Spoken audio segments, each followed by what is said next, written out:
욕심이 클수록 마음은 작아진다. 욕심은 끝이 없습니다.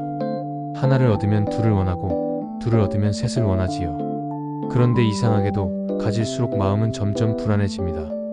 여러분도 이런 경험이 있지 않으신가요? 새로운 옷을 샀을 때는 기쁩니다. 하지만 그 기쁨은 며칠 가지 못합니다. 곧 더 좋은 옷이 눈에 들어옵니다. 새 휴대폰을 샀을 때도 마찬가지입니다. 처음엔 만족스럽지만 얼마 지나지 않아 더 최신 모델이 나옵니다.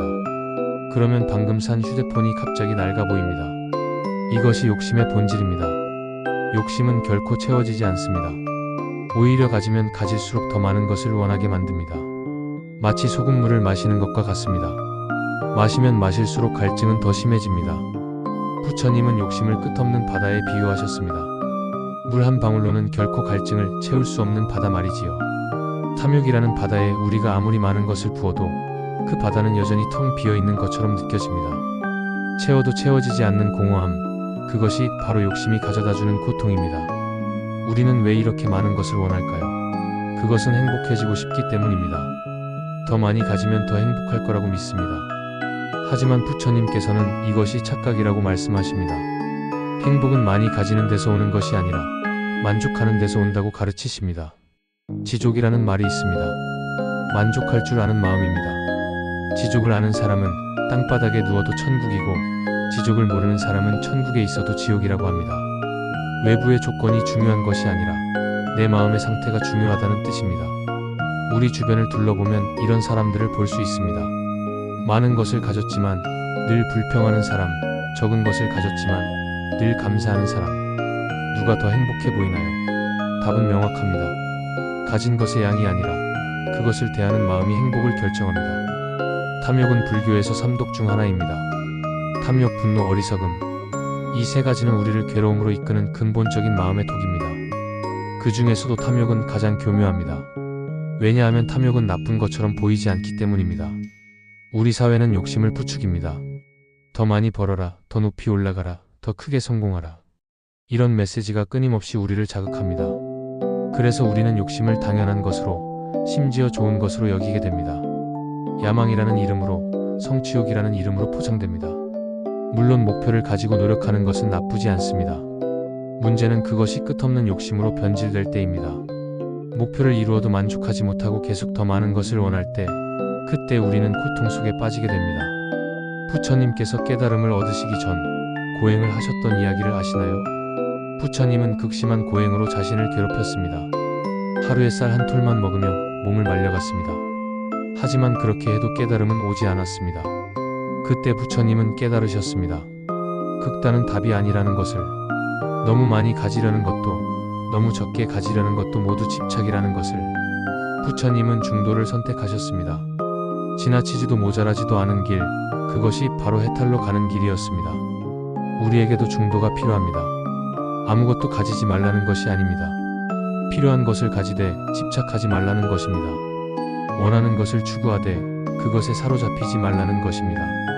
그렇다면 욕심과 필요는 어떻게 구분할까요? 간단한 질문 하나면 됩니다. 이것이 없으면 나는 불행한가?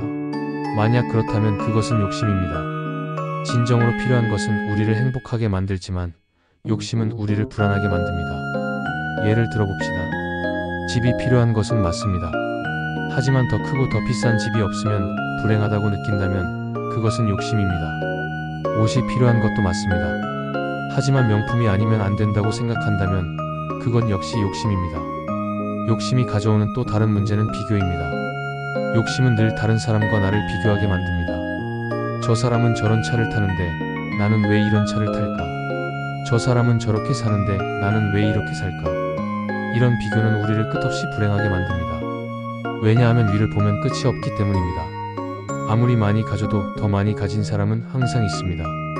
비교의 함정에 빠지면 우리는 영원히 만족할 수 없습니다. 부처님께서는 이것을 아셨기에 비교하지 말고 자신의 길을 가라고 가르치셨습니다. 하지만 욕심의 반대는 포기가 아닙니다. 이것을 분명히 해야 합니다. 부처님께서 욕심을 버리라고 하신 것은 삶을 포기하라는 뜻이 아닙니다. 오히려 진정한 삶을 살라는 뜻입니다. 욕심을 내려놓으면 무엇이 남을까요? 충족감이 남습니다. 지금 이 순간 내가 가진 것을 족하다 느끼는 마음, 그것이 바로 평화입니다. 이 충족감이야말로 우리가 진정으로 원하던 것입니다. 생각해보세요. 우리가 돈을 원하는 이유는 무엇인가요? 돈 자체가 좋아서가 아닙니다. 돈이 가져다 줄 안정감과 자유, 그리고 행복을 원하기 때문입니다. 그런데 충족감이 있다면 우리는 이미 그 행복을 가지고 있는 것입니다. 지금 이 순간을 충분히 누리는 것, 내가 가진 것에 감사하는 것, 오늘 만난 사람들과의 관계를 소중히 여기는 것, 이런 것들은 돈으로 살 수 없습니다. 하지만 이것들이야말로 진정한 부유함입니다. 부처님께서는 말씀하셨습니다. 건강이 최고의 이익이고 만족이 최고의 재산이며 믿음이 최고의 친구이고 열반이 최고의 행복이라고. 이 말씀 속에는 깊은 지혜가 담겨 있습니다. 우리는 건강할 때 그 소중함을 모릅니다. 아플 때야 비로소 깨닫습니다. 건강한 몸으로 걷고 먹고 숨쉬는 것이 얼마나 큰 축복인지. 마찬가지로 우리는 가진 것의 소중함을 잃고 나서야 깨닫습니다.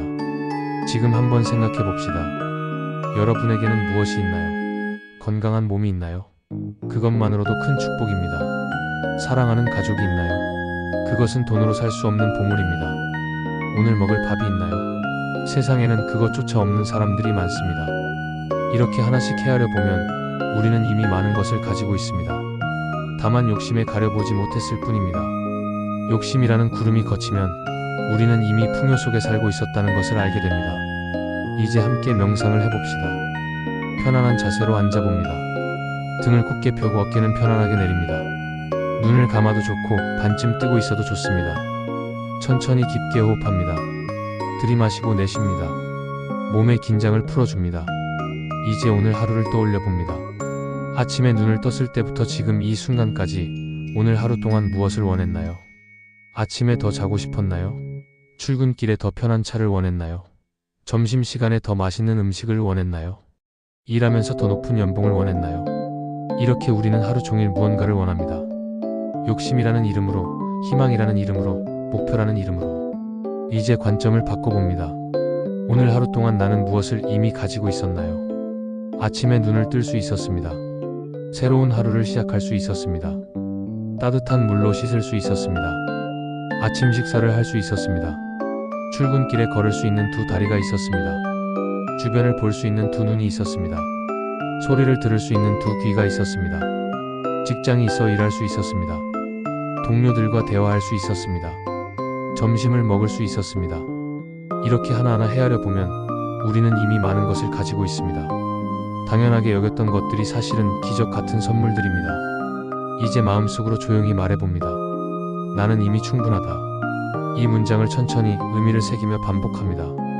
나는 이미 충분하다. 나는 이미 많은 것을 가지고 있다. 나는 이미 축복받은 존재다. 이 순간 모든 욕심을 내려놓습니다. 더 많이 가져야 한다는 강박을 내려놓습니다. 다른 사람과 비교하는 마음을 내려놓습니다. 그리고 지금 이 순간 내가 가진 것에 감사합니다. 건강한 몸에 감사합니다. 사랑하는 사람들에게 감사합니다. 오늘 하루에 감사합니다. 이 감사의 마음을 가슴에 가득 채웁니다. 따뜻한 빛이 가슴에서 온몸으로 퍼져나간다고 상상합니다. 충분함을 느낍니다. 만족을 느낍니다. 평화를 느낍니다. 천천히 호흡을 계속하면서 이 평화로운 느낌을 음미합니다. 준비가 되면 천천히 눈을 뜨고 현재의 순간으로 돌아옵니다. 어떠신가요? 조금은 마음이 가벼워졌나요? 이것이 바로 지족의 힘입니다. 만족할 줄 아는 마음은 우리에게 진정한 평화를 가져다 줍니다. 부처님께서는 비우는 자가 가장 부유하다고 하셨습니다. 욕심을 비우면 공간이 생깁니다. 그 공간에 평화가 들어옵니다. 기쁨이 들어옵니다. 자유가 들어옵니다. 오늘부터 한 가지만 실천해 봅시다. 무언가를 원할 때마다 잠시 멈추고 물어봅시다. 나는 이미 무엇을 가지고 있는가? 이 질문 하나가 우리의 관점을 완전히 바꿀 수 있습니다. 욕심이 클수록 마음은 작아집니다. 반대로 마음이 넓어질수록 욕심은 작아집니다. 넓은 마음으로 세상을 바라볼 때 우리는 이미 풍요 속에 살고 있다는 것을 알게 됩니다. 부처님의 가르침은 우리를 자유롭게 합니다. 욕심이라는 사슬에서, 비교라는 감옥에서, 불만족이라는 고통에서 자유롭게 합니다. 그 자유 속에서 우리는 진정한 행복을 발견합니다. 오늘 하루 가진 것에 감사하며 살아봅시다. 없는 것을 세지 말고 있는 것을 세어봅시다. 그러면 우리는 이미 부자라는 것을 알게 될 것입니다. 고요하고 풍요로운 하루 보내시기 바랍니다.